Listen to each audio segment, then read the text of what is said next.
We're not going to solve 21st century problems with yesterday's solutions. It's time for a change. I won't put up with fire equipment that doesn't work or policing that doesn't protect our neighborhoods. I fought to expand safe school programs and brought dollars home to help create jobs in Detroit. If you think the politics of the past is what Detroit needs, I'm not your man. But if it's real change you want, I'll never give up the fight for Detroit's future. Everybody just come in. Y'all send them up in here. Don't let nobody talk about y'all's boy. This was a history-making day here at federal court. As you said, Kwame Kilpatrick and Bobby Ferguson both convicted of the racketeering and the extortion charges, the most serious charges. In the present case, defendant Kilpatrick violated the terms of his probation to this court. Again, this court finds that there are substantial and compelling reasons to depart from the sentencing guidelines. Violation of probation, wherein you failed to comply with the sentence agreement to turn over your tax return. You took gifts without disclosure and deposited into marital accounts and never paid 30% of the restitution as ordered, and you accepted funds improperly from the Kilpatrick Civic Fund. You lied in your affidavit to this court that you only had $6 per month after expenses to pay restitution, when your bank records indicate you had hundreds of thousands of dollars going through a joint bank account. You violated this court's order to disclose all your bank records, my signed order, but you redacted and provided incomplete records, omitting accounts altogether. And the court would never have known of your attempts to mislead this court had the people not issued subpoenas. It's time for a change. And finally tonight, and this may be the most talked about part of this speech after laying out all of that, but I feel that I cannot leave this auditorium with my wife and my son sitting there without addressing this issue.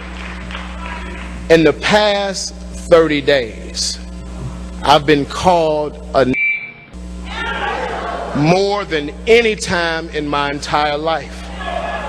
In the past 3 days, I've received more death threats than I have in my entire administration. I've heard these words before, but I've never heard people say them about my wife and children. I have to say this because it's very personal to me. I don't believe that a Nielsen rating is worth the life of my children or your children.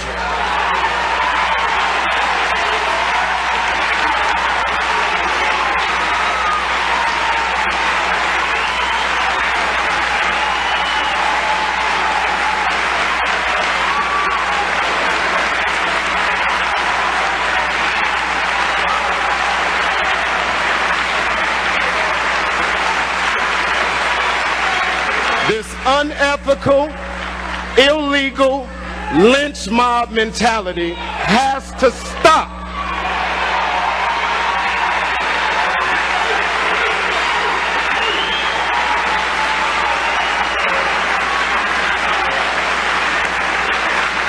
And it's seriously time. We've never been here before, and I don't care if they cut the TV off.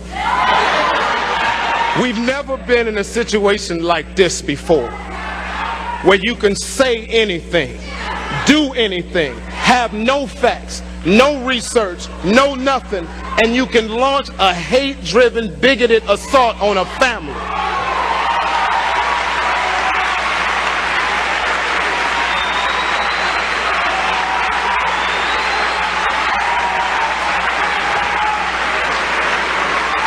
I humbly ask members of council, I humbly ask the business community, I humbly ask the religious community, I humbly ask the brothers and sisters of the city of Detroit, I humbly ask that we say no more together. I humbly ask that we say no more together.